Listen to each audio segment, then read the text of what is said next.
Zdravím ťa, tu je Maroš Fér, autor projektu Marketing na steroidoch a toto je 3-minútové krátke video, aby ti pomohlo v predaji byť úspešný ako predajca alebo ako marketér a tak ďalej. A dnes sa chcem pozastaviť nad tým, ako nastavovať inzeráty, ako nastavovať webové stránky alebo dáme tomu nejaké predajné texty a tak ďalej. Je dôležité si uvedomiť vlastne vždycky, kto je tvoj zákazník, samozrejme komu píšeš, je dobré ho poznať čo najlepšie, aby si presne vedel,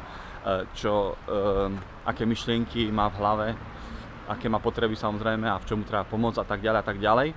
Ale je dôležité takisto si uvedomiť, že, a rozprával som to v poslednom videu, že v podstate informáciu, ktorú chceme podať ďalej nejakému poslucháčovi, tak skoro nič z toho, čo my mu chceme akoby predať, sa k nemu dostane, aj keď nás bude počúvať. A práve preto, lebo už len ako som v poslednom videu spomínal, pri slove pes si každý predstaví niečo iné. To znamená, ten tvoj poslucháč si určite nepredstaví presne to, čo ty mu akoby predkladáš, nejakú informáciu. Takže je dôležité mať úplne jasno v tom, čo mu chceme povedať a ako mu to chceme predať. A v predajných textoch, dáme tomu inzerátoch, alebo na nejakých webových stránkach, alebo na nejakých článkoch je vždy dobré zvoliť istú formu. To znamená, ak máš webové stránky, tak na mojom blogu link je pod týmto videom, takže len by som povedal, klikni na link pod týmto videom.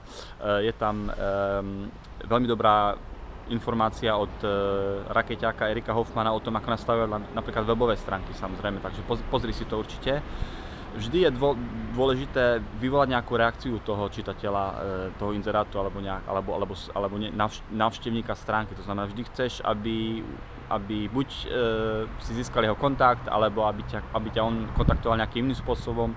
Samozrejme je dôležité to merať, ale vždy maj na mysli to, že keď teraz zostavuješ nejaký inzerát alebo píšeš nejaký článok alebo nechávaš si spraviť stránku u niekoho, že je veľmi dôležité, aby vždy, čo robíš, vyvolalo istú reakciu. A tá reakcia najlepšie je, ak tá reakcia je taká, že ten tvoj čitateľ alebo návštevník stránky alebo záujemca vždy urobil nejaký krok a ťa kontaktoval.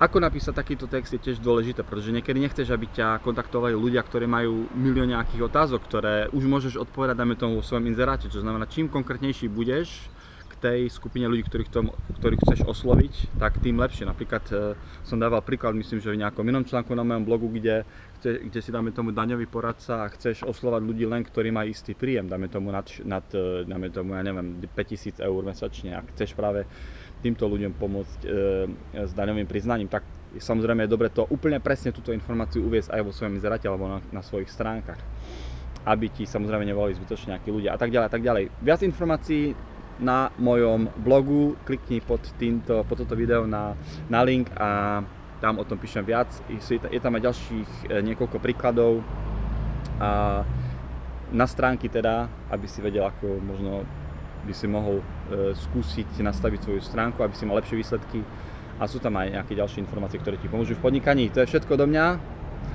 Nech sa ti darí, maj sa, to je Maroš Fér. Čau, čau.